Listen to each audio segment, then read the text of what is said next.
And we're on. Sweet. All right. Whilst we're starting, I'm gonna get a couple nice cubes. A nice cubes. And also, I know when we originally talked about doing this, we came up with the name of it, and we were kind of, shooting ideas. We had talked about it being Basil Hayden's for the first episode. And then I got to the store today. And I had an idea, and I said, I'm going to surprise Timmy. Oh, okay. Because I was like, it's essentially us, like, no weirdness involved here, but we're consummating our new podcast today. Yes, we are. And I thought, what better way to do that than to celebrate with the same bourbon that we had the first time together. Do you remember where that is, or where that was, or what it was?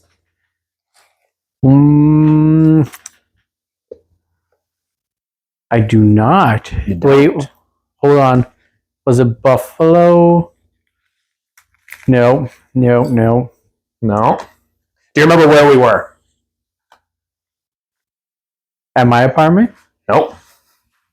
We were at an event.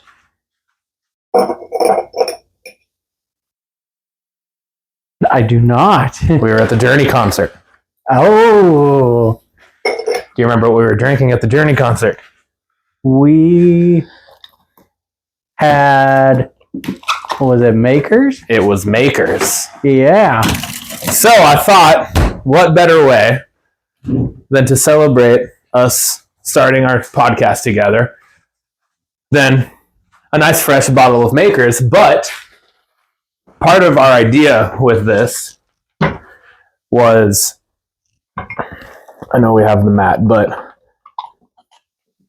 they're little barrel coasters, so it's just kind of nice. cool. I like that. Part of the idea of this was we were going to do like a new bourbon each episode too, right? Yeah. That was kind of our idea.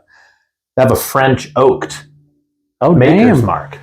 So it was like kind of a special edition batch.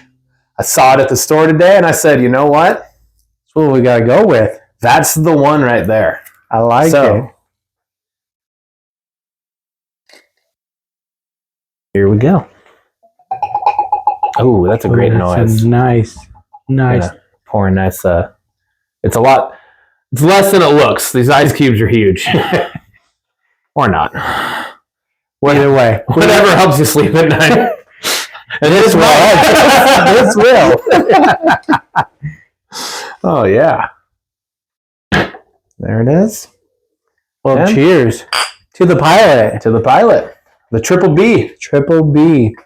Bourbon, belts, and bangers. Now, how did that name come to you? I don't know. Honestly, I was just like, we were talking about it that one day and just hanging out. And I was thinking about it. And I don't know. I feel like names need to be somewhat catchy. And I was like, we're going to be like, we love bourbon. Yeah, we have a very large bond over bourbon and old fashions and other bourbon related cocktails. Yeah. And I gotta say, the first sip is incredible. God damn, that's fucking good. Holy shit, good. Yep. There's gonna have to be another bottle of that purchased in my near future. Holy crap! You stay in stock, please. Very smooth. Holy cow. And then obviously we had talked about wrestling podcast and also movies podcast. Yeah. And so I was like, bourbon. I was like, what's a good B word that has to do with wrestling? I was like, belt. That's obvious. Yep. And then I was like, my original thought was, and it still could be, could potentially change. Yeah. What was Blockbusters? Yeah. With your logo idea, that actually fits a little better. Yeah. That would actually fill it perfectly. Yeah. But I felt like bangers, I felt like it kind of just like rang off the tongue more. Mm-hmm. But if I mean, I don't even care, honestly. Like either would be great. Yeah. And I just like randomly kind of started looking up after you said the logo thing. I was like, oh, dude, that's such a good idea. And then I was like seeing if I can try to AI generate like the idea that you had with like the whiskey glass with a championship belt and a bucket of popcorn. Yeah. And I couldn't. I was doing it on my phone while I was at tennis earlier, and all I did was I just typed in the name of it. Yeah. And then like just some keywords. And one of the things that popped up, I should have screenshotted it because it's actually kind of dope, but it was the logo itself. It was kind of like a circle logo, but it kind of looked like the faceplate of a championship belt. Okay. Right. And it said across the center, which would have been like the nameplate, right? Yeah. Was Bourbon Belts and Bangers. Oh. And then like above it on the side, like the rest of it for the most part had to do with bourbon. It was like they had like it looked like tall like long stemmed wine glasses with next to like a bourbon bottle, and I was like, well, if that was a whiskey glass, it would be perfect. Yeah. And then down below they had like it was kind of like this. It was like a barrel with like a tap, so it was like facing you like that. Yeah. How it is right there, and it was a cool design, and I was like, oh, that's actually cool. And it was blue and yellow, and the nameplate shape, it looked very similar to like something you would have seen from Blockbuster. Bourbon Belts and Blockbusters. Yeah, and I was like, that's actually kind of dope because that could be kind of a cool way for us to incorporate that into a logo too. It'd be like something Blockbuster-esque. Yeah. It's not. God, do I miss those stores? Yeah, I know, right? But it was. You remember it kind of like the Blockbuster logo, kind of like the shape of it was almost like an old paper movie ticket stuff. Yeah. How it's almost like a raffle ticket, almost. You know how they have it's like a rectangle, but it has like the beveled. Inverted beveled edges, and then that kind of comes to a point. Yeah, that was what it was, and I was that's actually pretty dope. So I was like, I don't know, it's like that's part of what tonight was going to be, was to just kind of throw it out there and be like, which one do we like more, Bangers or Blockbusters? Kind of like the Blockbusters. I kind of like the Blockbusters too. Yeah, Bourbon Belts and Blockbusters, and then because the Blockbusters also still is like it's the primary focus of like big screen cinema, but we're gonna branch out and we're gonna talk about other things as well. We're gonna talk about movies and streaming, and video games from time to time, and music. I mean that is the new Blockbuster, right? Yeah, streaming is. Streaming, seriously. So yeah, it fits. I'm good with that. If you're good with that, I am good with that. All right, so yeah, it's official. You heard it here first. Triple B Podcast, Bourbon Belts and Blockbusters. I like it. It has a great flow. It does. It does have a good flow. I like it. And speaking of bourbon, cheers to the goddamn name. To the name. Let's do this. I love it. God damn it. It is so good. Make sure that the mic's not. Makers is great, but I might actually. This is great. I wonder if that should still work fine if it's clipped over there. Yeah, I don't know. I just thought, like I said, I sent you like the outline earlier, and I just thought tonight would just be a good time for us to just kind of bullshit about it. And which is also a hidden B as a part of the bourbon is bullshitting. Because that's what the first 20 minutes is essentially going to be, is just us drinking bourbon and bullshitting about anything. And then we'll eventually actually get into the bulk of it. But another B. The Octuple B Podcast. So true. But yeah, it was just kind of spitballing ideas and pilot episode, just run it. Get it down, get it recorded, do our first thing. I felt like that sounds itself. Yeah, see how this sounds for sure. Maybe I'm interested, maybe you're not. Yeah. Maybe play a little game.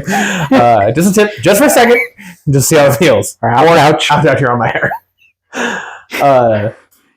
I'm sure we'll be spewing out a few movie quotes here and there. Movie quotes are going to be abundant. We could almost make a game during Blockbusters where we try to keep a conversation going. Oh, a little segment. In either like quotes or even like movie titles. Yes. Stuff like that. I've seen games like that before. That was another thing too, is like, it would be cool if like an episode we come together and like, because the wrestling is going to be more your expertise. I'm obviously like well versed, but I'm going like to push your knowledge. I'm going to push your knowledge. Yeah, and I'm totally down with that. But you better keep up. I'm trying to. The issue is life. Life happens. Yep, I got a almost 7-month-old daughter. Working on. I've been doing tennis. I got work, daughter, dogs, wife, like everything. So yeah, it's cameo from the outside. Yet. We're not there yet, neighbors. I appreciate the attempt at a good segue, but wait a little bit. No, it's just it's hard for they're on, all the episodes are on so late, like 8 or 9 o'clock, like when they're starting. Yeah, I'm asleep typically. Like Lainey, we put Lainey down. Like right, today's early. This is like, she's not usually like going down before 6. She just didn't sleep very much today, so she's tired. But typically it's like between 6 and 7 is like when we're starting kind of her routine, and then it's like typically when, especially recently when she hasn't been sleeping very much, like she goes to sleep, we get our asses ready for bed, and we go get in bed. Like I don't know how many times in the last couple months, especially since it's been staying later, that we're in bed when it's still like the sun is straight shining still, and we're like in bed, blackout curtains drawn. Like I've already taken an edible. Like we're trying to go to sleep. I hear you. So yeah, the wrestling, it's harder. It's hard for me to actually watch the shows, but I read about most of it. Yeah. So like I'm keeping up in at least that sense of primarily WWE. I still do read certain things about AEW. But yeah, I figured that section is going to be more your expertise area, which would be good that could be entertaining of you coming with the knowledge, pushing my knowledge. I think that's perfect. It would be great in some areas where we just make a couple games, come up with some stuff. Yeah, I agree. I think because I watch regularly, and and you obviously get the gist of wrestling. Yeah, so I understand it. I can run you through a storyline, and you could be like, "Well, I think this is the direction that's going." Because of previous storylines. Because let's be real, WWE is just recycled storyline. I feel like it's getting better though, now that it's like a new era, the Paul Levesque era. It's no longer under Voodoo Kin Mafia. Yeah. But yeah, I don't know. I feel like from what I have seen, because I have watched, I've tried to. The nice thing about Peacock is they typically, like, you can watch at least Raw. I don't know about SmackDown, but at least Raw you can watch the next day or like later. Yeah. So I have like tried to go back and watch some of the stuff, but some of it feels fresh. It does. It feels a lot more fresh. I feel like every week has been a refresh. Like, you don't know what's going to happen on it anymore. It used to be, all right, after WrestleMania, you're going to get a surprise show, and then it's going to be a lot of filler between. But they put on a banger of a show in France for Backlash. Mm-hmm. Crowd was amazing for that show. Yeah. Now we got the King and Queen of the Ring, and it's the actual focal point, and I think it's just a new, fresh direction, almost, but bringing it back a little. So I'm excited. Hopefully, the end game for the King and Queen of the Ring goes back to like when Brock Lesnar won. It led to a title shot versus just being named King of the Ring. You know, that it kind of just ends up being like a gimmick. Yeah, that they hold for a little while, right? Like that was kind of like back when. Like Booker T won it. Yeah, he was King Booker for God, how it felt like 17 years. And I think he did it right. But then you go to 2021 with Xavier Woods winning, and it just became a joke. A joke, almost. Yeah, and it it was didn't like a lead. sideshow. It led to a little run, but nothing of value. Yeah, so nothing substance there. So because like back when like Stone Cold, like when Stone Cold became Stone Cold, mm-hmm. he didn't like wear the robe with the crown after that or anything. You know what I mean? Yeah. Like it was just like it was the mantle, the kickstone, and got him to the title scene. So yeah. So like I agree. I 100% agree with that. Yeah. With the format of this, I'm kind of changing gears here for a second. Yeah. Just try to stay true to the Triple B. Yeah. Before we fully jump into head first into wrestling, the belts portion. My idea was eventually we could do it the next time we do this. Mm-hmm. Get like a clock, like a shot clock, almost like a countdown. Yeah, like a game clock almost. I like it. It Has 20 minutes on it. Oh, I like that. And then we actually have like we're on like a time frame. Have you ever watched PTI? Pardon the interruption, on ESPN. No, I haven't. So it's oh wait, no, yes, I have. Talk. Yeah, and they got a little. They literally have like time frames. I don't know how long the time frames are. I haven't paid enough attention to it to actually like realize it. We watch in our office at work from time to time. But it's literally like they're on a topic for a certain amount of time, and then it's like ding, and then they like finish the thought, but then they like whatever it was, they're done, and they move on to the next thing. Yeah, and I was like, kind of like that idea because like obviously we both have shit going on in our lives, like, you know, and either way, one of us is going to be either here, like you're going to be driving up here, I'm going to be driving down there to you to do these. So I figured trying to stay like boom, boom, boom, especially once we get it like. When we got a good flow, then it's like we have like, all right, coming up on the end of bourbon of our bullshitting time frame. Let's start to transition into that, and then same thing. Yeah, that's kind of my idea with that. I like it. I like that. I have little score clocks.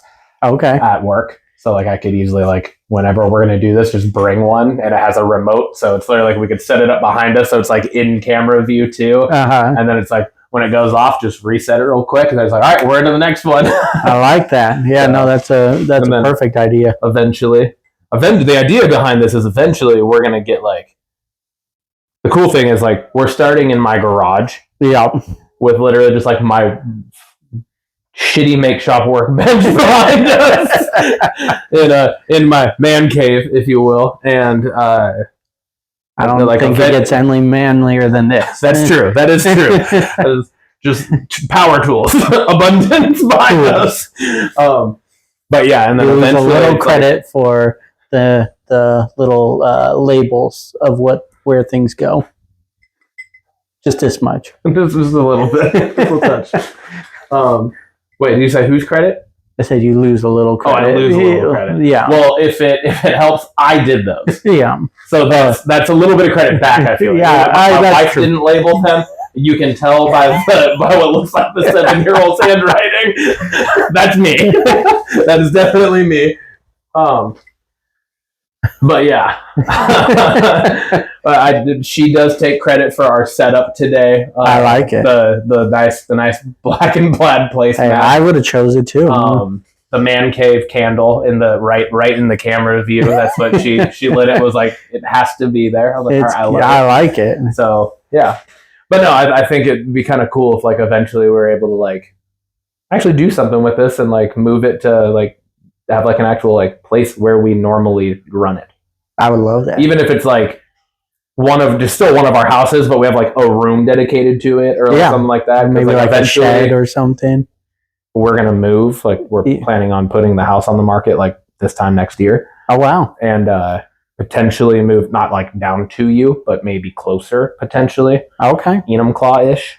That's a nice median, like 20 minutes, maybe from each other if that were the situation.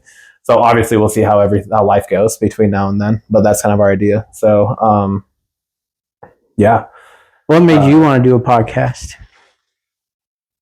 Dude, I I'm good at talking. Yeah. Like he really is.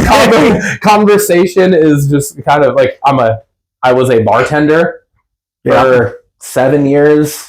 I'm a teacher, so like I'm always up talking in front of people. Like public speaking has always been a pretty strong quality of mine, and like this isn't even public speaking. This is just you and me bullshitting in my garage right now. So it's like you and me every time we get together are like there's like a very small number of people that I would want to do this with. Yeah. You're number one. Nathan is number two. Yeah. Because me and Nathan would be able to do a podcast pretty well together, I think. Oh, for sure. And then my buddies at work. We've talked about doing just like it's a podcast about podcasts. Gotcha. like we do our own podcast where we talk about other shit that we've heard on other podcasts. I kind of like the idea. But yeah, so like that's just kind of, and then we've talked about it so many times, just in passing. Yeah, I feel like just randomly we've talked about it over over years. Yeah, like it's come up, and then it was like, dude, let's just fucking do this. And then we actually started like spitballing ideas and like coming up, and that was like, okay, we have to actually do this. Yeah, and here we fucking are. What about you? What made you want to do it? There's my original plan was to do just a strictly wrestling one, but there's just a lot to talk about it, and my circle of people, there's you, Nathan, but not a lot of people to talk about wrestling with, and so why not talk to a world of people through a podcast, and just but then our conversations just can take a left and then right, and we'll end up down who knows where. Yeah. But the conversation's always good. So sometimes some of it might need to be edited out. Yes, because I am a teacher. And who knows where this is gonna go. True. So you go off the rails quickly. But we'll always come right back on. And then ultimately, our world is just podcasts everywhere, and want to get in on that. Same, because I listen to them all the time. Yeah. And most of the ones we've texted about is like a lot of the ones I listen to are literally just like either literally brothers or just best friends that are they're just fucking hanging out and talking. Yeah. Now I know we have like kind of formulated ours around like an agenda of a sort, but a lot of it is that's why I wanted to make sure we had this at least the first 20 minutes where we are literally just bullshitting. Like we're just talking. We're gonna save the rest of it for the other parts that are needed for it. But but ultimately, at the end of the day, we're just gonna be bullshitting anyway. Bullshitting the whole way through. Yeah. Well, and then also another reason that I really wanted to do this, and the movie part I think is a big portion of it for me, is because how many times have you and me, specifically Marvel, have we like gone and seen a movie separately, and then like either during or immediately after we're texting each other, or it's like, yo, have you seen this yet? No. Fucking go see it now because I need somebody to talk to, but we've always had to do it over fucking texting, just because of life, right? And now it's like if we have something dedicated to where like we have a platform to be able to just like put this specific amount of time towards. I don't know how often we want to do this or we're able to do this or whatever, but whatever that ends up being, we have that dedicated to us being able to do this shit together. Absolutely. No, I agree. And so, it's just, I think there's so much shit going on in like just the Marvel world, which is has been the primary focus of what we have discussed a lot about. Yeah. But there's so many other things too that are like we're getting right into summer, which is why I'm happy we're starting this now. It's because it's like we're getting right into summer. Summer blockbusters, baby. Yeah. And so, it's I don't know, man. It's felt like this was a good time to get it rolling. Yeah. I think it also just because life does happen, but we need to still enjoy the things we do enjoy, and podcast kind of directs us in a way to, hey, we gotta watch some wrestling, we gotta go see some movies, and to be able to talk about it. So we're gonna have every now and then we're gonna have a little homework. Yeah. that we got to do. And it's a good kind of homework. I think the best kind of homework. Yeah, I'm down with that for sure. Yeah. Hell yeah, man. We I had this idea. I don't know if we could actually get away with it because like copyright reasons. I actually don't know how this would work. But podcast intros have typically have music to them. Correct. You know what I mean? Like some sort of intro or song or whatever. And I thought, how fitting if we like each episode we just did a different WWE entrance thing. I like it. I think I don't know either. I don't know if we can do that. I feel like you could play a minimal of like 20 seconds and not get away with it. So possibly can. Okay. Maybe a Marvel theme Something song or something. Yeah. Yeah. Something like that. I like it. I like that idea. A movie theme or wrestling theme or something. I just thought I was like that could be a good way to like get into it each time. I like that idea. Yeah. So that would be easy. That would be a fairly simple thing, I think, to be able to just like edit in afterward. I know with the putting it on Spotify would be simple because you can like fully clip and edit and like add songs straight off Spotify and everything. So nice. That way it's easy. If we do decide to do the YouTube upload for the video portion of it, we'd probably have to do like a video editor of some form and then add that in and then upload it.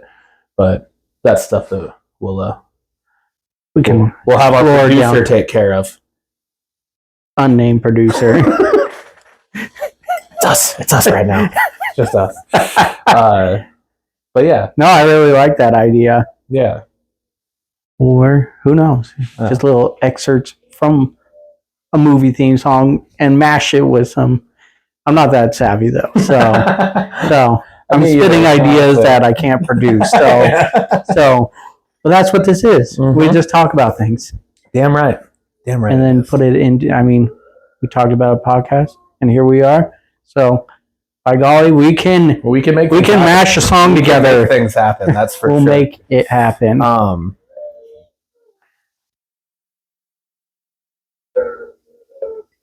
Trying to think. I just had a thought in my mind, and now it's gone. So just never mind. But can we talk about the Smakers again? Yes. Because holy hell, I know. Holy crap! It's so good. This is going to be a staple in my house probably from now on. Just taking it back to when you introduced this bottle, the Journey concert. That was amazing. Yeah, dude, that was the best. That was one of the funnest nights of my life. It was great. Just the whole thing. The show, the parking lot concert we put on for people afterward. Yeah, in the car. It was great. Yes, that was a band. And like Doobie Brothers, we fucking didn't even know who they were for the most part until like the last two songs they played. Like I knew them. I've heard of the Doobie Brothers. Haven't really listened to a lot of their music. Do you remember the quote of the night? We know this one, or something like that. That and if they were good enough, they would be on Guitar Hero. If they were that good, they'd be on Guitar Hero. That still pops up on my Facebook memories like once a year, on that day. Yeah. No, but that was a great night. It was awesome, and the fact that we just kind of lucked into those concerts too, because my dad and Brenda were going to go to that show. Yeah. My dad, my stepmom, and they, for whatever reason, I don't remember what it was, they couldn't go. And then did we pay for those tickets or did they just give them to us? I think it was just gifted. I think they just gave them to us. Yeah. And yeah, well, it was like, because I think they like talked to me, and then I think I want to say I like originally asked Nathan, just brotherly, that's my brother. So I asked Nathan, and then it was like, all right, I'm fucking talking to Tim then. Yeah. And went straight to you. Yo, what are you doing this weekend? I'm there. Want to go see Journey and the Doobie Brothers at White River? Yeah? Hell yeah, let's do it. And then, yeah, that was That was the first night. I don't know if you'll believe this or not. That was the first night I drank whiskey straight. Oh, wow. I had never had it before, which is why it ended up being Makers, is because that's what you ordered. Yeah. And we were in that the little garden, like the garden, but it was for liquor. And I was just like, I don't fucking know what I'm going to get. I was like, there's no beer, because it was literally just liquor only in that place. Yeah. And I was just like, I'll just do the same thing he did. I was like, never actually drank this before, and I'm not one to drink, like, to take shots. So I was like, I don't know how well I'm going to like this, but like sipping, completely different things. Sipping on good tasting bourbon as to shooting it. Yes. Way different. So yeah, I was like, oh shit, I actually enjoy this. Yeah. And I've never gone back. I've been drinking bourbon strong now for however many fucking years ago that was. It's funny, you took my recommendation, and now I'm solely go off of your recommendations now, because your taste is definitely refined more than I've. I've branched out a lot. I've tried a lot of things. Some of the drinks you have made, whew, so good. Well, and that's also because just from bartending, when I worked at the cottage, we got about 2 minutes left, just so you know, before we jump into bells. Trying to stay on task. When I worked at the cottage, I was put in charge of the weekly drink special. Okay. For the last probably year and a half that I worked there, and that was like the coolest thing, because it's an art form, really, in and of itself, that you then get to drink, which is cool. Which is why I like cooking so much too, and baking and stuff, is because it really is. It's an art form. Yeah. That has the best result because you get to consume it. That's true. And it's awesome. And so, and you get to like give it to others and watch other people consume it and watch them like enjoy it and see their reactions and their response and stuff. I've always enjoyed that. So that's part of what me making all the random old fashions, like the s'mores old fashioned, and I did like a maple bacon old fashioned, and like a smoked pineapple old fashioned. I did the smoked pineapple. Yeah, that was good. Yeah. I did so many different ones, and I haven't done them in a while. My palate, I feel like I've just gotten to the point now where I'm just like, I pretty much drink Coors Light or straight bourbon. That's kind of just where I'm at. I still enjoy a good cocktail every now and then. Yeah. Primarily, it's just like a straight old fashioned is what I'll go with. And just again with life, I haven't branched out very much. I don't drink very often anymore, so this will also be a nice way to not get back into drinking heavy. But that's not what I want. That's definitely not what I want. Use this podcast as a stepping stone into drinking. Yeah, this podcast is a stepping stone into alcoholism. Welcome, everybody. My name is Ryan, and I'm awesome. Oh shit! Yeah, I guess I never started that. I'm Ryan. I'm Tim. We never said our names. That's true. We said each other's names, I think, but we never introduced ourselves. But yeah, so no, that's like the making cocktails and stuff has always just been fun for me. So I enjoy it. That might have to be a portion of this. Well, yeah, why don't? Is like not just trying a new bourbon, but maybe making a new cocktail out of bourbon. I was about to say, maybe we should introduce a new cocktail here and there. Yeah, that would be awesome. But of course, sticking to the bourbon. Sticking to the bourbon, yeah. Yes. Yeah. Absolutely. Absolutely sticking to the bourbon. At the very minimum, sticking with whiskey. Yes. Yeah. Yes. But yeah, I mean, all right. I'll jump in. Let's do this. Segment number 2. We're going into the belts portion of this. Fucking do it. We kind of, talked about it a little bit earlier, but, it's been a interesting time for wrestling. There's competition to WWE with AEW. Which is great we for have the world of wrestling. New leadership in charge of WWE. And so we've got to see a lot of new directions. You want a topper? Yes, please. We've been able to see a lot of new directions in wrestling. It has been exciting. I think you can see it in the crowds at the shows. You know, we watched WrestleMania together, and I think the crowd was pretty crazy. It was awesome for both nights. And it's just a really exciting time for wrestling. So the fan in France, Backlash. Yeah. I didn't watch Backlash. Full disclosure. However, I've seen a lot of clips. I've seen videos of it. I've read articles specifically about the crowd. It was insane. U.S. got to do better. Crowds in U.S. got to do better because France was insane. Yeah, they blew the fucking roof off the place, like almost literally. It was crazy. I thought Puerto Rico did really well last year at Backlash. Yeah, because Bad Bunny was there. Bad Bunny was there, yep. And I didn't think that crowd would get topped. And then France happened. France blew the fucking, like, they set the bar so high now for not just international crowds, but crowds in general at a live wrestling event. Yeah, exactly. Like, we thought the pop at Wrestle Dream for when Edge came out, Adam Copeland.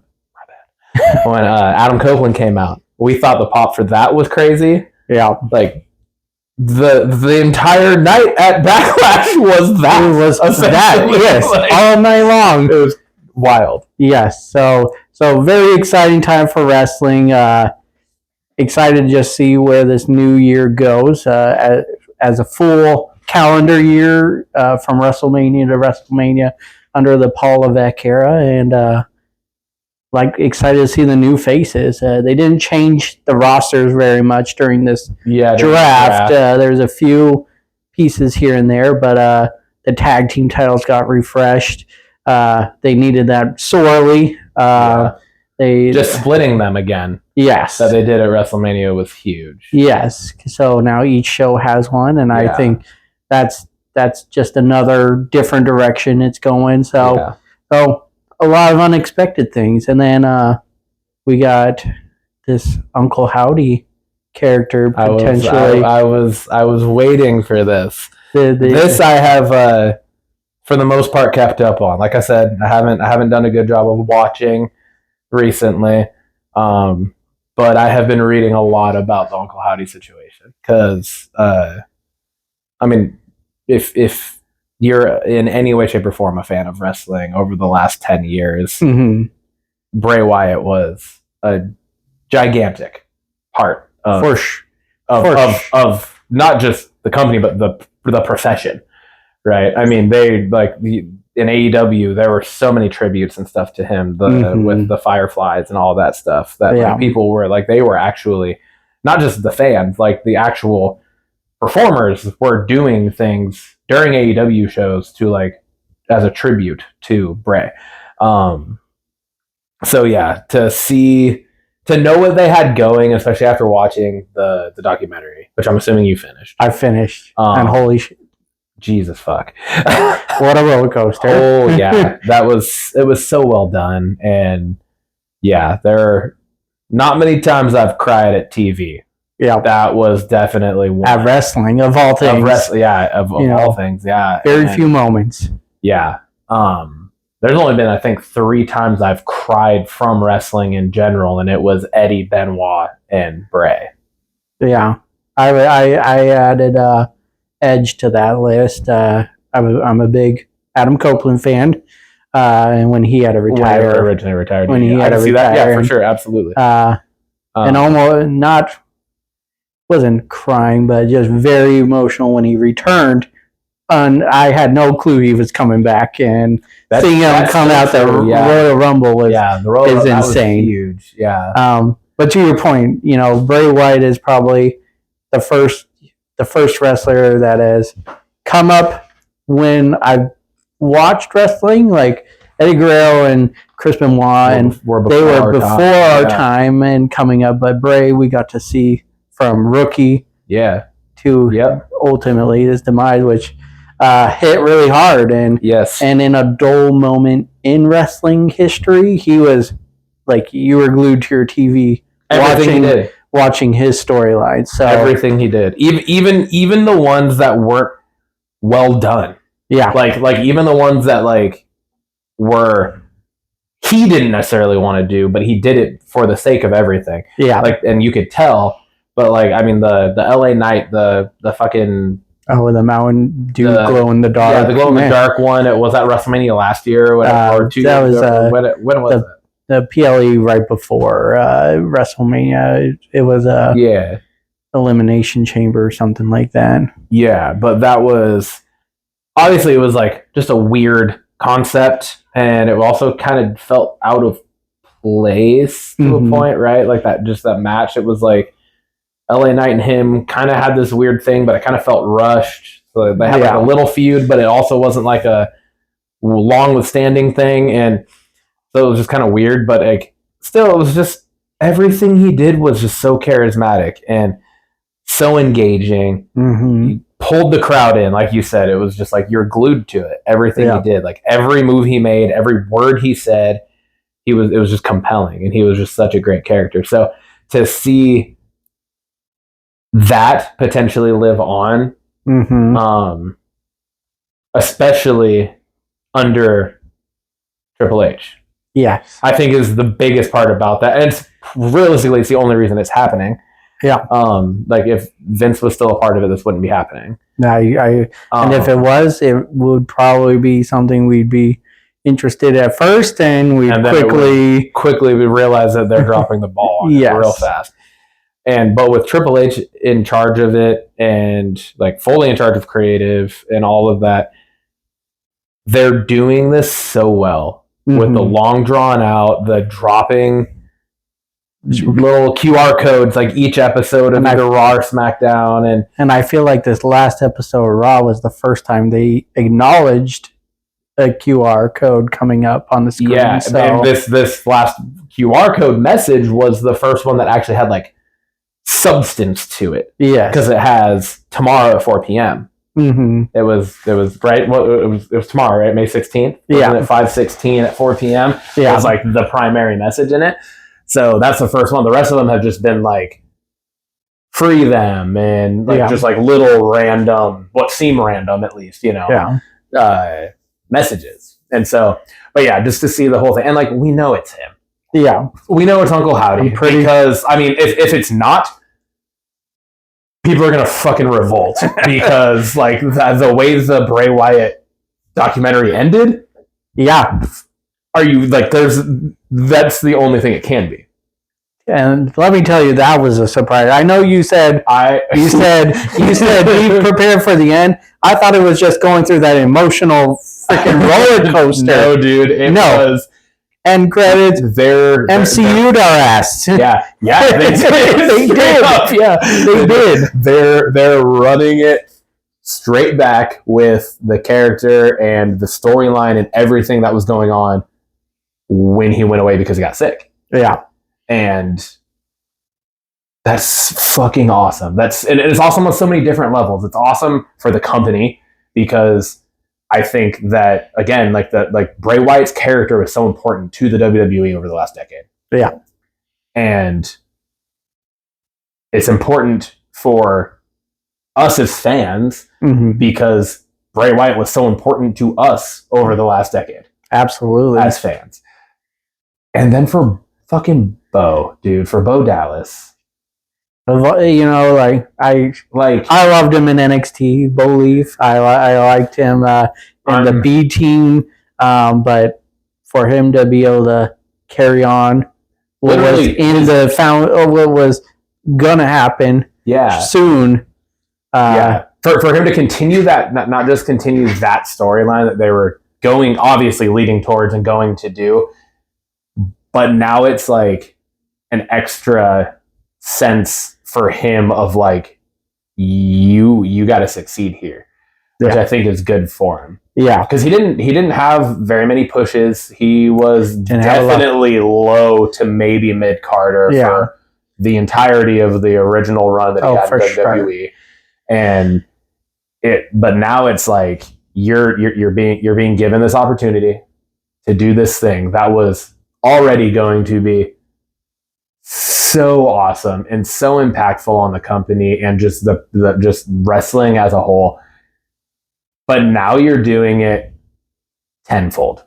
Yeah. Because of the meaning that it's carrying with it. Yeah. Now you're carrying your brother's legacy on your shoulders down the creative road, what he wanted. Yeah. And that's I mean, and what dude, better way? It's fucking emotional. Like, what better way to carry on Bray's legacy than carry on this storyline, almost as if it was meant to be this way. Yeah, because the character of Uncle Howdy that Bray originally played and portrayed before they brought Bo in, I cannot for the life of me remember Bo Dallas's actual name. I can't. That's why I keep referring to him as Rotunda. But yeah, for him to be the one that originally portrayed that his brother then came in to start doing so they could have them both together. And that be like the driving force of what brought Bray back. Yeah. Because that was like he was gone, and then he was like at first feeling like he could have just been chilling. Yep. And then quickly realized that like his career, his storyline, his character, everything, it's not done yet. And he felt like he needed to come back and do something big, and this is what he was working towards. Yeah. And so for his brother to be able to carry that on is such a cool thing. It's so good, like I said, for us, for the company, for Triple H, 100%. Yeah. for Bo and for Bray, right? Yeah. For Bray's family, for his wife, for his daughter, for his kids, daughters. I think it's really cool. It's a cool way for them to tribute. We've never had that before. No, like realistically, we've never had that where something like that gets like a storyline from somebody who has passed on got carried, and continued. Yeah, that's never happened. Yeah, and if it would have happened, Eddie would have been the one. Yeah, right. Like he was. Yeah, I would say I would agree. That would have had some storyline that they were involved in continue, and it didn't. It was literally like everything that happened when Eddie passed away ended. Yeah. And then they did the big tribute show to him, and then they moved on. Yeah. Not moved on. I don't mean that in like a disrespectful sense. But the show must go on. Yeah, the show must go on. Yeah. And so like that's why I think I feel, and I could be wrong with this because obviously I'm not behind the scenes and I'm just an average fan, but it seems like a lot of that credit needs to go to Triple H because I think it also probably hits hard to him because he was in charge of NXT. Exactly. And Bray was coming up, so now these wrestlers mean something to him, and it's a great way because, to your point, just it's never been done before, right? Yeah. It is the show must go on, and they don't get to really honor that legacy other than mention their name a few times, but this is get to carry on a full on character world. Based off of this Bray Wyatt. I'm glad you brought that up because that was like, that's like the number one talking point for the belt segment that I'm like, I've paid attention to. Yeah. Because it's so impactful. And it means so much. But do you think, so I've read a lot about the Wyatt Six. Mm-hmm. Is Alexa Bliss coming back as Sister Abigail? I don't know. I want her to because she was heavily invested into his character. So close to Bray and Braun. Yeah. Right. Like it would be a really smart, I think, career move for her coming back from mother, like having a baby. Yeah. Being a first time mom, being away from TV for as long as she has. Yeah. And because it's been a while. Yeah. Right. Like longer than Becky was out. Yeah. Alexa Bliss has been out. I'm pretty sure. Yeah. So for her to kind of extend the leave time, be gone as long as she has, and then if this was the way that she came back in, it would be so good. Again, for her, for the company, for the storyline, for all of it, I think. Because that's one of the most compelling things that she's ever done. Yeah. Was be a part of the Bray Wyatt Randy Orton feud. Yeah. Like it was so cool, and it was so instantly well adds legitimacy to the Wyatt Six. If that's in fact what's and coming. Then Eric Rowan. Yeah. Like that's an obvious, like that's a no-brainer. Because both of the two original other members of the Wyatt family have unfortunately and untimely passed. Yeah. Right? So for Eric Rowan to now come back, which hasn't been announced, I know, but it has. Can you imagine just the emotion? It has kind of been announced because it's been like, I've read everywhere that it's like official. He has signed on. Okay. I try to avoid the rumors. Nothing from WWE has been officiated from it. I will say that. But everything I've read is that Eric Rowan has like been everywhere now that WWE has. Like he canceled other things now due to contractual obligations that weren't specified because he was doing like random shows and stuff. But now it's like if you're under a WWE contract, you obviously can't do anything else. True. So that was, and they're like the only ones that have the non-compete clauses. Gotcha. Right, like AEW doesn't have non-compete clauses for the most part, or unless they have started. No, I think they run right through their contract. And so like just like stuff like that, where it was like it hasn't been official, but it's been like, what the fuck else is going on? With the situation of the storyline, like why else would he be kind of backing out of other obligations, like things that he had already committed to? So who rounds out the group, do you think, or have you heard? Because I'm just along for the ride. I'm watching the clips. Like I said, I try to avoid the rumors. I'm gonna be honest. There were a handful of names that I don't know. All right, spit them out. Fuck. I don't even know if I remember the name. Joe Gacy, was that one? I think Joe Gacy was one of them. There were one or two people from NXT that, for whatever reason, they were involved one way or another at some point or something that they had some form of connection. Eric Rowan and the way I see it, like Braun could be involved because he just came back. Yeah. And then Alexa Bliss, obviously. Yeah. So I mean, that's three just right there. But Uncle Howdy, and then because I feel like in a group, my ideal idea of a group is you have someone who can go for a championship. So Uncle Howdy be for the main title, your heavyweight champion. Yeah. You got a intercontinental champion. You got tag team champions. You got a women's champion. So maybe, you know. This is super poorly timed, but I'm about to pee my pants. I will be right back. I'm going to take that off.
My apologies. I'm back. Life happens. Yeah. I forgot to use the little girls' room before we came out here, and that caught up with me. Didn't you tell me you're going to have me pee my pants? Oh, yeah. Like my back was starting to cramp because I was holding that in for so long. I was like, I'm not going to make this through another 20 minutes. Speaking of which, we are on time. Like, all right. To switch over, if we want to finish any last thoughts we have, I guess before we jump forward. Final question for you: when do you think this group, or just Uncle Howdy, debuts? Damn, that's a good question, because I feel like if this was next week, we'd have a good answer to that. Yeah. Right now, there's been so little, but I feel like that 4:00 tomorrow timestamp, like, is going to, obviously, in some way, shape, or form, is going to be very important. Yeah. As to some form of like recognition of when this is going to happen, or what this actually is, because like it's not even official that it's Uncle Howdy yet. Yeah. You know what I mean? But like we all know. Yeah, we know. I mean, it's not official, but it is. So I think they said they introduced, it was an anagram, the name of the therapist missing, if you unjumble it, is Uncle Howdy. Oh, okay. Perfect. So yeah. So again, it's not But don't you love that? But you don't. Yes, exactly. You know what it is, but you don't know. But like it could be the biggest swerve ever. It actually be the biggest swerve ever, which is again so great for the company, so great for all of it. Because let me tell you, one of the worst things for the longest time was how predictable wrestling was getting. Oh, it was. Yeah. I mean, it was. There's definitely formulas still followed where I'm like, okay, I know what's happening. But to a point, you need that. Yes. To a point, right? Because I feel like if you go too far away from it, then it's almost so random that you're never going to draw new people in. Correct. Yes. Right. And that's, I mean, it's a company. It's a business. Yeah. It's all said and done. It's a business. Their number one goal is to continue to gain as many fans as physically possible. To A, be the number one promotion on the face of the earth. But B, just continue to make money. So I feel like to a point, that's necessary. Yeah. Absolutely needed to stick to some kind of formulas, especially the ones that are working, which is where I feel like they started to fall off over the last 20 years pretty consistently. Which is part of the big reason why I fell out of watching wrestling consistently was because of that. Like it was the same fucking thing. Mm-hmm. Week in, week out, every show. Yeah. It was at every pay-per-view. Like it got to the point where it was literally like, all right, I already know who's going to win, but I'm going to watch this anyways. Yeah. Just see if there's any like cool moments. Yeah. Type of thing where it was like, there was no surprises. I don't know how over the last couple years, like the last couple WrestleManias were, or Royal Rumbles especially, were straight duds. Yes. Yeah. And it was just like, fuck, man, what are we doing? Yeah. Have something. Have anything. And so no, I feel like formulaic, having a formula isn't bad as long as it's working. Yeah. As long as it is a formula that is consistently working. Because like I said, then that allows people to have a sense of familiarity when they're watching for the first few times. Yeah, absolutely. Where like it's not just a constant like, oh my God, what the hell is going on? Because that will actually make people kind of like, detract from it. Like, oh, I don't know if this is actually for me. Or if it's something that you can kind of get a sense of like that familiarity with and a little bit of consistency. I think that's good. So I feel like that's a good thing that they're doing. But I 100% agree that it was doing that so much at almost every aspect of each show. Like, every section of the card was... And at times just felt like fans were being treated dumb. Like, it was just off-the-wall stuff where you're like, this just happened last week and you're already scraping an idea, like, what's going on? But anywho, I think that's a good stopping point. And to answer your question that you were trying to end on, I kind of hope it happens at one of the weekly shows and not a PLE. I agree. It would be unexpected. Yeah. Right? Yeah. It would be even more unexpected if it happened at NXT. Oh my God, yeah. That would be actually like the fucking way to go. Would be to just like them show up and just ravage NXT one night. Because then you would have to go, what's going to happen on SmackDown? Or exactly. Is something going to happen on SmackDown? Yeah. Or you got to watch. Or like what's going to like what's going to happen when they actually, because like they're not going to stay on NXT, obviously. Yeah. So, but for them to kind of invade NXT and have that be like the starting point of like, oh shit. Yeah. They're back. Yeah.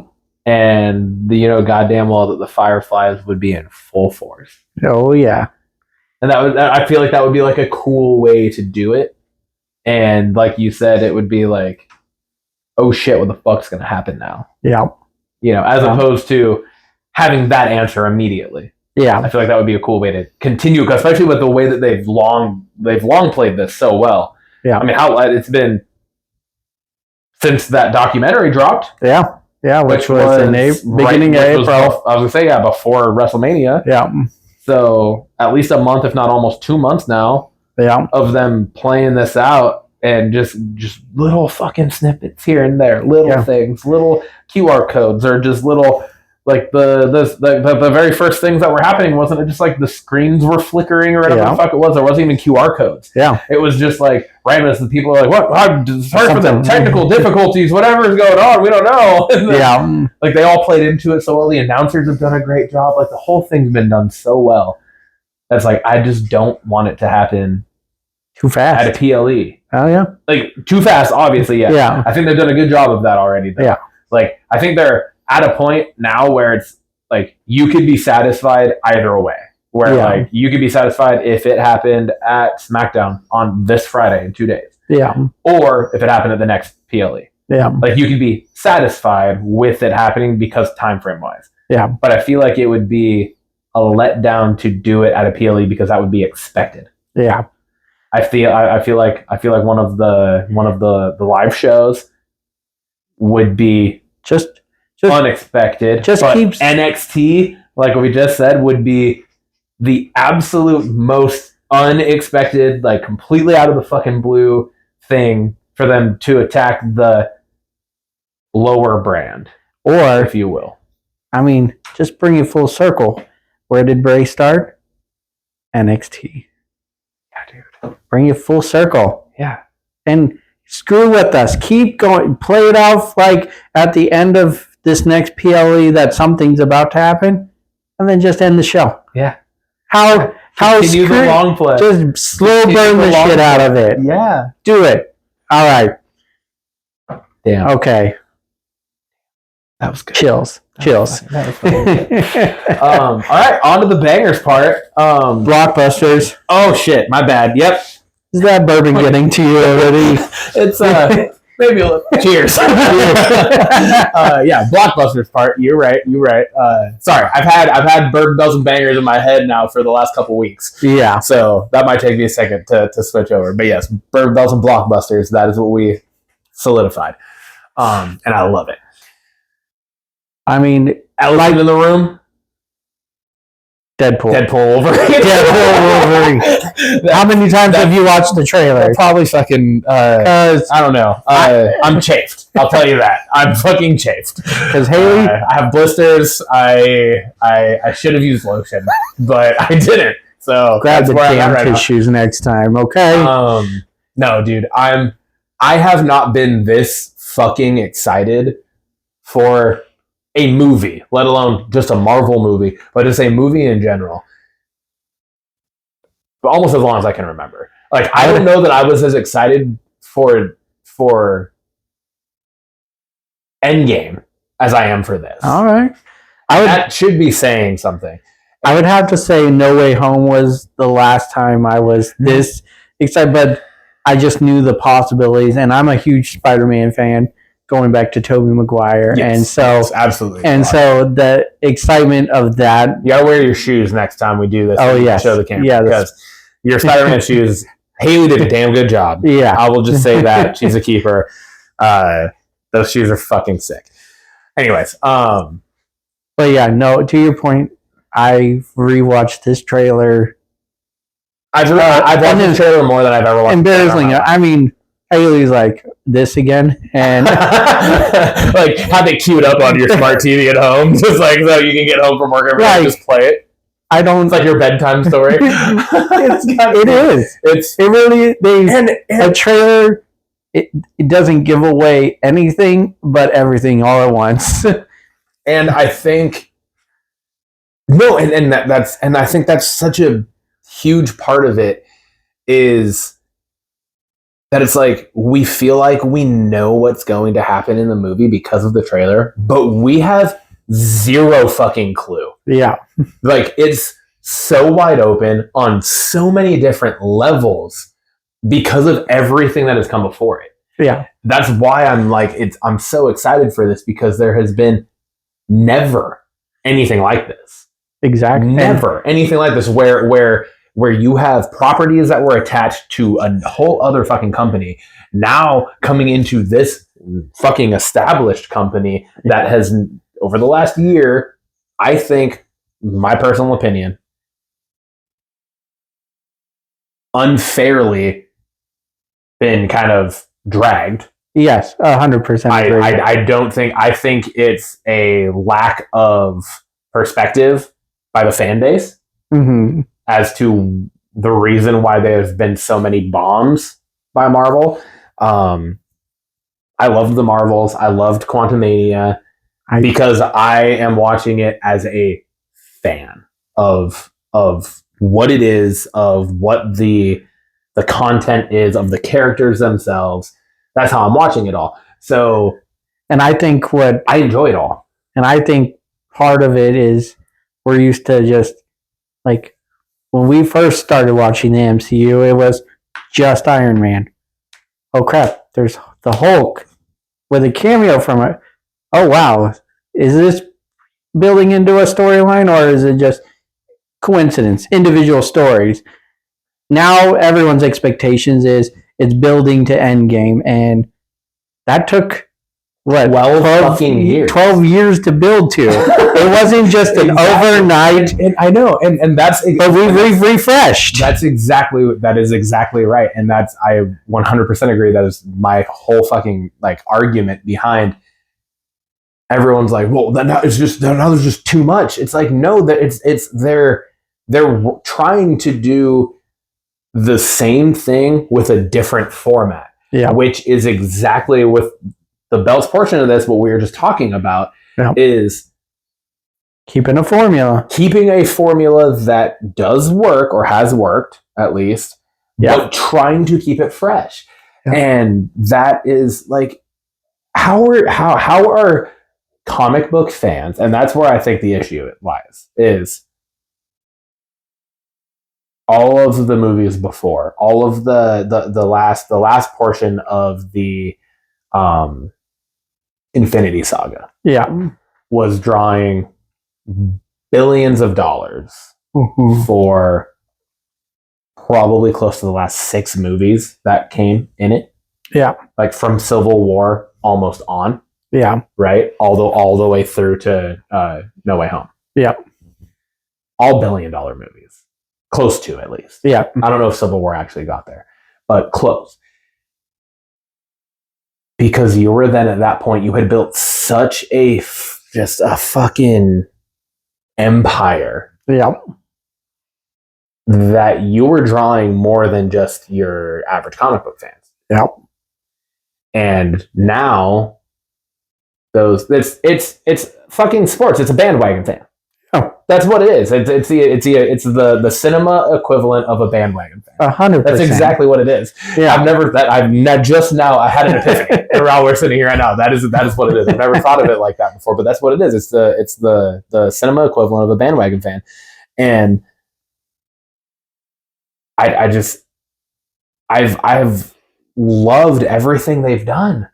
Don't get me wrong. I'm not fucking like blind. I'm not ignorant to could they have done some things better or given certain characters better treatment? Absolutely. Thor: Love and Thunder. I would actually that was the one movie that they've put out where I would actually agree they dropped the ball. Oh yeah, yeah. Because there was such potential, but to do Gore the God Butcher that way, yeah, with the level of fucking actor that you have in Christian Bale, mm-hmm. an amazing actor, Yeah. like one of the best actors of this like current generation of actors. 100%. He's fucking amazing. Yeah, they failed the character. Yeah, should have been way more powerful. Should have been way more scary. Should have just so many things. Yeah, they dropped the ball with that, but as a whole, the movie was still entertaining. Yeah. It wasn't like I was sitting there just bored. Like, just, like if you if you take movie. out the whole Avengers part, you put it as a solo movie, it's pretty good. It has the laughter, it has action, yeah, and it definitely yes, you're right. It had all of the qualities of what the original Guardians of the Galaxy brought. Yeah, and it really did. It had that like, oh shit, what's going to happen with the baddie? It had the laughter. It had the action. It had the chemistry between the characters. It had the kind of had like the connection pieces to the rest of the whole universe as a whole. Yeah. But what it didn't have was the fact that it was the first fourth movie. Yeah. Ever. Yeah. And the first fourth movie ever. And again, a superhero anything. Yeah. With the same character. Yeah. Like it's literally the first, like if you, I'm pretty sure I'm right on this. That is the first time there has ever been a fourth movie. Would you count Avengers? I know it's a part 1, part 2, but technically for film. But, okay, yes, but I don't. I'm talking standalone, I guess. Yeah, I'm not because I get. If I'm not talking like because the event because Thor is in that. Yeah, you know what I mean. No, 100%. I'm talking about any other superhero character has never had a fourth with the same actor. I would have to agree with you. I don't think it has happened. I don't. The Batman closest would be Batman, and it would the Dark Knight trilogy would have been Christian Bale. Yeah. Right. I mean, Michael Keaton too. Superman, Christopher Reeves. Did he have 4? Superman 1 through 4. Okay. But so, but yes, we get your point. Yeah. And again, I'm not. And again, but before I say something, I don't want to put my foot in my mouth. So, but again, I stand by what I said. I'll just put it that way. Yes. But you're talking first in the Marvel universe. Yeah, first in the Marvel universe, first in our lifetime, whatever. First one that actually was like drawing box office numbers for that like meant something. But yes, so it was the first of the current state of superhero cinema. Yeah, we can at least agree to say that. Yeah. And I just don't think. I don't think the story did it. I don't think the story, the writing. I don't think the writing did it justice. Yeah. I think the writing could have been done better. Again, they could have made the character of Gore actually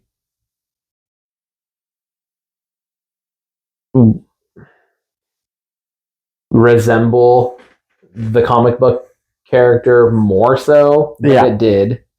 I thought his look was good. Yeah. For it being a live action. I thought like the way he looked was solid. Yeah. Considering what Gore the God Butcher looks like in the comics and like trying to make it like a live action movie. I appreciate the lessened use of CGI on that character. I actually do appreciate the more practical kind of a route that was taken with it.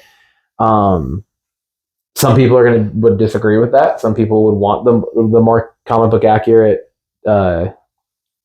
depiction of it. Yeah, but it's tough. Yeah, like there's a line, or not. I guess not a line, but there is it's a fine line, I guess is the better way to say it. It's a fine line to walk with the CGI.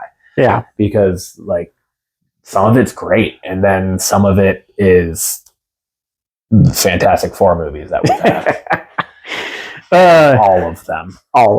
Like the CGI in all three that we've had so far was not great. I've enjoyed all three of the movies, don't get me wrong, again, because I am a comic book fan. I just enjoy the stories behind these characters because they're characters that we fucking love. And they're giving it to us on the big screen. Yes, they're giving it to us on the big screen. So it's like I'm going to take it. I'm going to enjoy it. And oh shit, that probably fucked up the audio for a second. I just like I just fucking molested the microphone on my chest. I forgot it was there. But yeah. So, anyways, getting back on track. Kind of went off on a tangent there. But again, I think people want the end game right now. Exactly. They want the next big story, but again, you got to build to it. Man, you got to build to it. And I got to admit, I've fallen into it because let me tell you, these trailers to these movies sell a huge picture, and then you're like, it's just a standalone movie right now, slowly building to what's coming. But it's a multiverse saga, right? Yeah. It is a big universe everything's connected. Everything is connected. And I agree, unless I misunderstood what you just said, but the trailers, I agree. I think part of the issue with some of the trailers for some of the movies that have come out, and again, I may have misunderstood what you just said, but talking about like the most recent MCU releases that have all been considered bombs, box office bombs. I guess I shouldn't air quote it because if you look at the numbers, that is what they would be designated as. Yeah. But again, I think it's unjust. I think it's unfair. Me too. And I think it is also, this is going to sound very contradicting because I also think it is fair to a point. I think part of the issue is on Disney and Marvel fucking trying to constantly make movies that have $400 million budgets. Yeah. Fucking get back to the basics. You don't need that. Exactly. It doesn't have to have that. So that partly is fair. It is partly just because it is like that's on them. Yeah. But also then when it comes to like the characters themselves and the actors themselves and the storylines, I do think it's unfair to that extent. Like I feel like they're giving us good shit when it comes to storylines and the characters for the most part. I would agree. But are all the movies living up to a fucking $350 million budget? No. Agreed. They're not. And they're not pulling in. You know, when you make 425 off of 350, that's not a great fucking pull. You know, you're not taking in very, very well there. So there's that. But we digress. But it's the constant need now of just like the expectation, I guess. Yeah. It's that feeling of this is what we got from the OG MCU. But it's like if they just ran the same thing over and over and over again, then you're going to get bored. Yeah. So them branching out to all these new characters and killing off a couple of I hope they never bring Robert Downey Jr. back as Iron Man. I hope they don't. Yeah. And I've been very happy. And I mean that with the utmost respect for Robert Downey Jr. As Iron Man. Arguably the greatest comic book character of all time, next to Heath Ledger's Joker. Yeah. Yeah. I would say that. He was amazing. He was amazing as that role. He was perfectly cast as that. He played it so well. He did it so like just true to the source material character. Yeah. It was great. And that's the reason I don't want him to come back, is because the ending for him was so fucking perfectly poetic that anything they would do with that in the future would just tarnish it. Yeah. There's nothing more for that character in the real life world of what we're watching. We do not need anything else from Iron Man. We don't. We need Spider-Man. Yeah. We need Tom Holland. Yeah. We needed Black Panther, rest in peace. Yeah. Right? Like that was the type of shit. We need Shang-Chi. Yeah. I 100% believe that. I will go to my fucking grave saying that. And I've been very happy to hear that it's back on. Seemingly or it's still going. Oh no, it's happening for sure. Like I've been so stoked because there's been a lot of shit that's been up in the air. Yeah. You know, like I was super bummed to hear that they're not renewing or probably planning to do anything else with She-Hulk. Yeah. I fucking love that show was really good. The series was awesome. I enjoyed it thoroughly. I thought it was great. And like this is one where like me and Nathan would disagree because Nathan was like, she was like breaking the fourth wall. They like tried to make her into Deadpool because like she never did that. I was like, she literally did that in the comics. Yeah. That was like one of her kind of like shticks was like she would literally break the fourth wall in the comics. Like, so I don't know what the fuck he was talking about. But that's the thing is some of the characters that they have used. And was it foreshadowing to Deadpool? Potentially, right? Yeah. But like some of the characters that they have used that have ended up with like negative reviews and failures box office wise that have then led to them ending it with them. She-Hulk being one. Who knows what the fuck's going to go on with Moon Knight? Yeah. And that's the one where I'm like, I hope they fucking stick with that because that was one of the coolest shows. Yeah. One of the coolest concepts for a character. If it gives you any hope, the physical release of it says season 1. It doesn't say series. So okay. There's hope. Yeah. Hopefully. Hope that it continues. That was one of my favorite things from Phase 4. Yeah. Was Moon Knight. I thought it was so fucking good. But again, these characters that they keep putting out are, and I think this goes back to the point of what I originally said was you ended up with so many bandwagon fans that they don't know who the fuck these these characters are. Yeah. And so now you're trying to branch out for your source material, which is the thing you should do. That's the move you should make. You're trying to branch that out. And then now you're losing a lot of people because now they feel like they have homework to fucking be able to even know what's going on. And sorry. It's not like you're not a fucking science class. Like it's fucking movies and shows. Like, yes, were they putting out maybe too much content for 2 years? But you got to look at the time frame. It was COVID. Yeah, it was COVID. Like, what else was coming out? Exactly. Like they were making up for the time lost. Yeah. That's what it was. Yeah. Realistically, it was making up for the time lost, trying to kind of recoup some of that losses.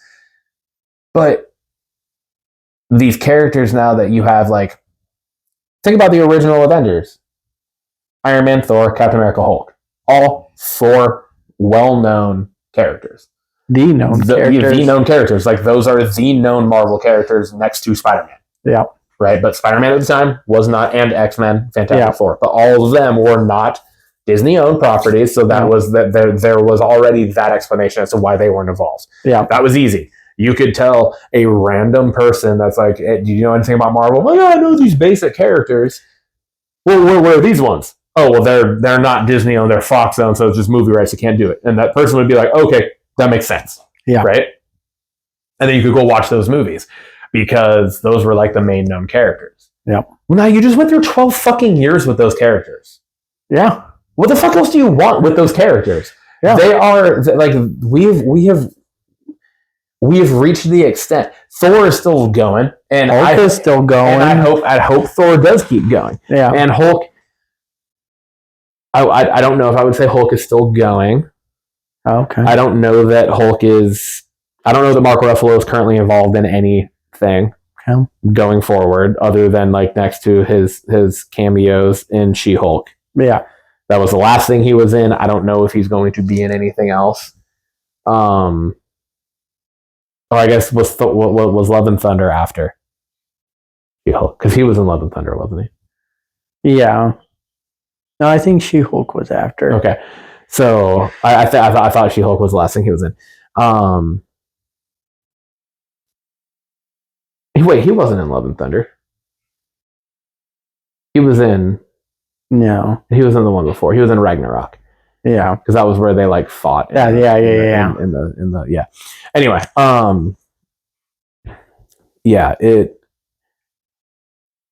Thor's really the only one from the original group next to Nick Fury. And if they do anything else with Hawkeye. Yeah. Which again, I hope they do, because that fucking show was awesome too. Yeah. The Hawkeye show was fucking love dope. that show. Like what I like personally, I'm kind of jumping off topic here. Well, I mean, it's still on topic, but it's kind of going in a different tangent now. So stick with me. I hope that they do follow through with the Young Avengers. Yeah. And I hope it's led by Hawkeye. Like not led, but I hope Hawkeye is kind of like the main mentor, the Colonel Fury, of the original Avengers for the Young Avengers. That would be fucking perfect. That would be so perfect. It would be great because Jeremy Renner would be perfect for that role. Yes, to be like the annoyed dad of all these fucking kids. Yeah, it would be so well done, for sure. And we got the glimpse of that, which is a nice thing. Like they could easily play off it because we got the glimpse of that in Hawkeye with Haley Steinfeld's. Oh fuck! The fuck's her name? Oh shit! Miss Marvel? No, Haley Steinfeld in Hawkeye. Oh, the girl Hawkeye. What the fuck's her name? Now I'm drawn. Fuck. This is where we need a producer. This is where we need somebody in the other room looking shit up for us as we're talking. Come on, help us out, Nathan. Oh my god. Here, yeah, we're gonna. You're our producer for the moment. While I give us a touch more. I know you got to drive home, so we're not gonna do too much. Just couple fingers.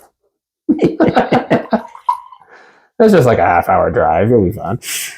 Right around the corner. I do it from your house every time we watch a wrestling show. So you'll be all right.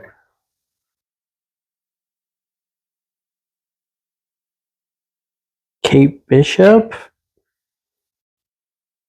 What is her character's name? What is the? I don't know. If, that's the thing is I don't know if she. I know the character has a fucking name. I don't know if Lady Hawkeye, Hawkette, and Hawkeye. Lady Hawkeye was probably what I was thinking of. I know that she actually has like a superhero name. Yeah, it's not just Kate Bishop. But anyways, I'm going back to the original fucking topic that we were talking about because we just got so far off. But what's exciting, to your point, you touched on it. The original Avengers, Iron Man, Thor, Hulk, Captain America. Those are no names. We're going into now a new phase of Marvel where X-Men are being introduced. Deadpool. Fantastic Four. Yeah. We're getting to the next batch of people they're resetting the fucking slate with Spider-Man, which I think is huge. Yeah. I think that is so huge because we got half a movie of Tom Holland Spider-Man where nobody knew who he was. Yep. Half a movie. Right? Yeah. Then where Ned fucking knew, Aunt May knew, like everyone knew. Like so many people fucking found out in that first movie. MJ. Who the fuck it was? Fucking Vulture. Yeah. Right? Like Michael Keaton fucking knew who he was by the end of that movie. Right? So I think it's such a cool refresh. And again, something we've never fucking had before where a character gets to literally reset within the same world as the same same actor portraying it. Yeah. We've never had that. Yeah. That's another brand new thing that is so refreshing and so exciting because now you get Spider-Man who is going to like the fucking source material comic book stuff now based on the end scenes of No Way Home, what it looked like when he's in like the fucking ragtag hole in the wall apartment by himself alone in the world. Nobody knows who he is. That is Spider-Man. Yep. And that's realistically, that's going to be the first time we've ever gotten that. Ever. Yeah. Across all of it. Yep. Really. I agree. Yeah. And like hopefully they put out Spider-Man 4 and nobody learns who the fuck he is. That would be the best fucking thing. I think the best way to go about that movie would be to only have him with his mask off when he's in his apartment alone. Yeah.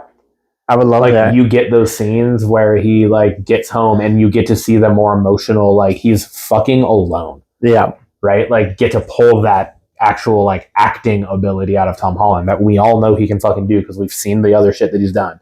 Yeah. And be able to actually like pull that out and like pull an emotional side to all of it. Like some of the scenes that we've gotten, some of the Batcave stuff. Yeah. You know, with Batman over the years, with both Michael Keaton, fucking Val Kilmer.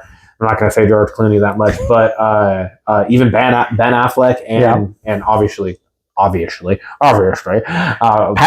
currently I'm Sean Connery, and fucking Christian Bale. Right? Yeah, like those are some of those moments that weren't things that we got to see all that much in the MCU before, where it was more of that like intense emotional stuff, and I think that would be huge to be able to play off on, and then. I think they're somewhat to a point alluding to that type of storytelling just in the fucking Deadpool and Wolverine trailer with the emotional distress that Wolverine's gonna be under. Yeah. Talking about like all of the stuff about like how he failed his world and like all like I'm always like, what the fuck happened? Yeah. You know, like that's what you were saying earlier where like you feel like you know so much. Yeah. And yet we have zero fucking clue what's going to happen in this movie. Exactly. Like we see shit where Wolverine and Deadpool are straight up fucking trying to kill each other. Yeah. And then we see parts where they're working together. And it's like, okay, it's a trailer. What fucking part of the movie are we in right now? You know, like it could be the beginning where they are teaming up and realizing like, hey, we have to work together. And then it could be later where they're like, something happens and they're fucking going at it. Like what happened? You know, like there's so could many. Could it be another variation of Wolverine? You know, we don't know. That's so true. Yeah, it could be. That's really fucking. That I'd never even fucking thought about. But it totally could be. But I think we're about to hit the next big wave of MCU because it's bringing in known commodities, and then it will also give it a chance to bring in these newer characters in the MCU, Shang-Chi and all these characters, and get a little more screen time to be known so that fans could be excited for them as well. Yeah. So I loved that movie. Me Shang-Chi was, I thought, one of, like, honestly, I was surprised that it didn't get any form of, like, not necessarily, like, nominated, but at least, like, recognition Oscar-wise with how well the fucking movie was made. Yeah. It was amazing cinematically. Like, the viewing experience of that movie was so fucking great. It was well done. Yeah, it was one of those where I was like, holy shit. And it's the first time ever that an Asian character has been the fucking staple point of a comic book movie. Yeah. Ever. Like that in and of itself, I would have expected just, you know, not whether it's right or wrong. I'm not saying that. I'm not like, you know, like nothing like that. But I'm just saying, like, in the state of the world that we live in today, that was huge. That was huge. That was gigantic. And the time of like Black Panther having won an Oscar and like all of that, like for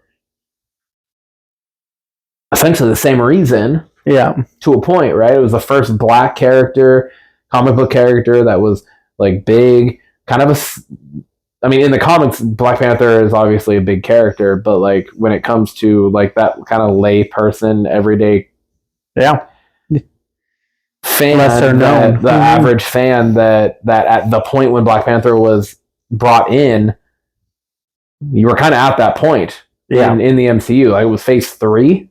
Yeah. I think maybe late phase 2. I think it was phase 3. Yeah, I think phase 3. Because that movie came out like right before, it was like the February before maybe Endgame.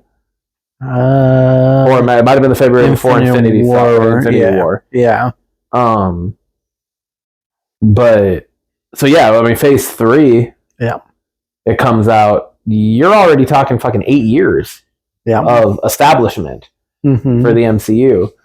So you already were at the point where you have not just comic book fans. Yeah. You have everybody. So for a lot of the fans that were watching these movies, Black Panther was kind of an off character.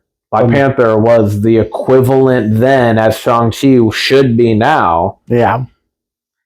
But I think just because it was a new character, not because Black Panther got introduced in Civil War, you know, Captain America movie where you get a glimpse of him and then you can build off of that. That is true. I kind of forgot about that. So I wasn't now, thinking about that. Now again, if we bring him back, straight up a standalone film. Yeah, he wasn't in anything else. So if we bring him in a known commodity in one of the next few movies, he probably would do better. Fuck, they even did that. They fucking did that with Spider-Man in Civil War. Yeah. Civil War introduced Spider-Man and Black Panther. Damn.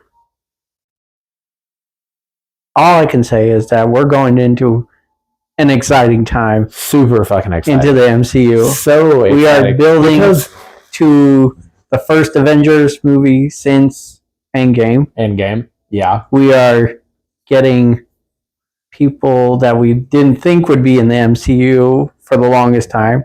Fantastic Four, X-Men. We're getting them into the fold. And Deadpool.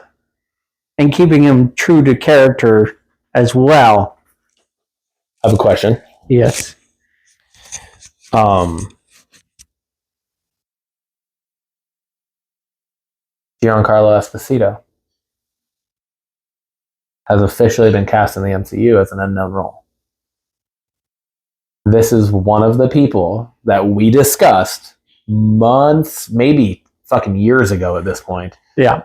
Because it was fucking 2019 when they announced the Fantastic Four. Yeah. Right? Yeah. At Comic-Con, I think, 2019 before COVID, when they officially announced that Fantastic Four was going to happen.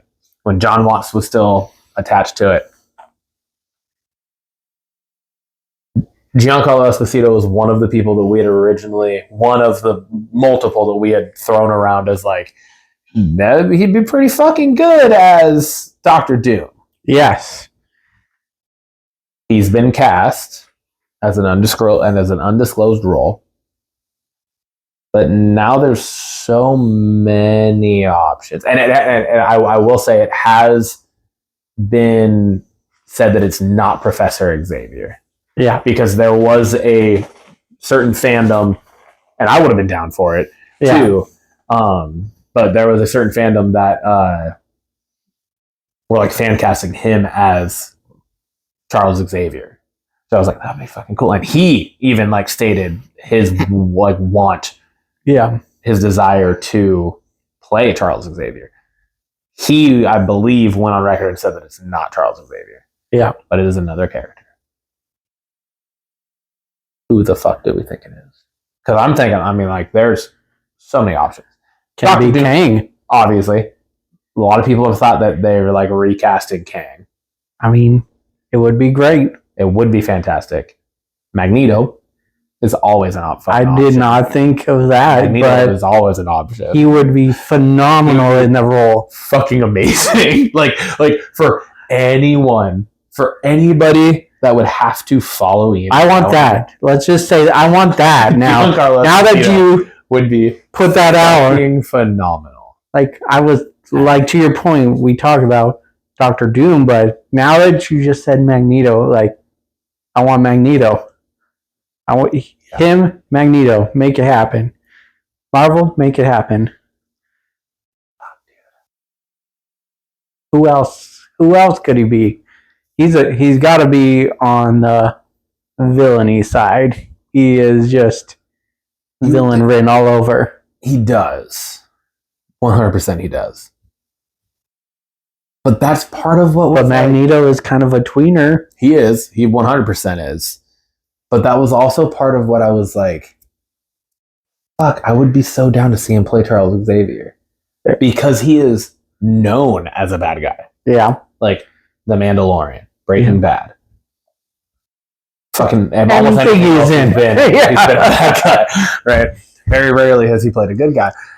So I thought it would be like refreshing, almost, to see him play a good character. But Charles Xavier also, Professor X has some very manipulative qualities to him. Right? Very true. He does. So very true. It's like he is that overall like good guy that also will like bend the rules even for his own people to make the greater good happen, kind of. Like he'll be the bad guy to make the good.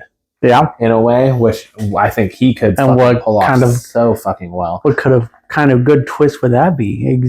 Yeah. Kind of making Xavier a little more villainy. Yeah, right? Because, I mean, like, if you watch, like, especially, like, fucking the original X-Men, well, just comics, but the X-Men cartoon, and now X-Men 97, like, there are so many things that are, like, intricacies of the character. Yeah. That are, if you could expect Charles Xavier to fucking snap and go Magneto at any point. And I think that's the point of the character, is because Magneto and Charles were friends. Yeah. And Magneto did snap and go the other way. Yeah. And Charles Xavier didn't, because he has that morality. But that morality is tested. And how fitting are we talking about him playing Magneto and Xavier, two great friends in the comics who, yeah, right. You know, he would be good for both. God damn. I think I'm leaning more towards Magneto, but I definitely agree. But can we just say he's going to be awesome? It's going to be great, no matter what he ends up playing. Who he ends up Kang, like a new variant or the variant of Kang. Like, that's the way I think they have to go about that, is like setting it up to be like, yo, Jonathan Majors' version of Kang was a variant of Kang that was running rampant. Yeah. This is Kang. Yep. Like, it's a perfect setup. And it's also, like, realistically, it's also super well set up for them to bring Jonathan Majors back in the future. Yeah. I mean, they can do... The multiverse is just... This is the perfect scenario for Marvel. Domestic dispute, fucking assault shit or whatever the fuck it was, run its course. Blow over. Yeah. And just like anyone else has in the fucking industry. I mean, fucking Kevin Spacey, for the love of God, is like making shit again. Robert Downey Jr. was having issues leading up into, not anything like that, but still. Yeah. So this was his recovery. Like, Jonathan Majors, like, he very well could end up fucking coming back for one of the Avengers movies or something in the future, right? Yeah. Who knows? I'm not banking on that. I'm just saying it could happen. Anything could happen in this fucking amazing fucking world of situations that we're sitting in right now. We're in a good world. We are, dude. And I'm so fucking excited for it. I don't know that, like I said, I have not been this excited for a singular movie in a long fucking time. And that's to then be followed by so many more things. Yep. Fantastic Four still a year and a half away. Yep. They're slowing it down. Yeah, dude. They are ramping up. And the Bob Iger, whatever the fuck his name is, the Disney like CEO or whatever he is, has come out, and I think he's gone on record now to say that they're only planning to release like 2 movies, 3 shows a year. Yeah. Type of thing, which I think is honestly perfect. And and especially if you're able to run them either as fully independent of each other, or have a concurrent story. Yeah. Like, if you're running it all, so it's like this movie has some form of, even if it's a slight tie to this show, and then this show, the end of that, has some fucking tie to now this movie, type of thing, you could kind of bounce back and forth. Yeah. That would be great. Or they're all just fucking independent of each other with a greater overarching story that they're all gearing toward, but it's not like directly, if that makes sense. I think like you got to do one or the other. It can't be like a constant kind of attempt at a flow of the two, because then that's where it gets messy. Yeah. And you start to miss shit. No, man, we're in a fucking great fucking place for it. And with that, I think that's a good way to stop. And I think we just finished the first episode of the Triple B podcast. I think so. Bourbon, belts, and blockbusters. I'm super excited, and man. What better fucking way to end than with a fucking toast to each other, a toast to the pilot, and a toast to everything that we were able to talk about today. Yep. Dude, I fucking love you. Love you. And I'm so excited for what we have going. Me too. And with that, we're logging off. Fuck yeah, dude. Bam!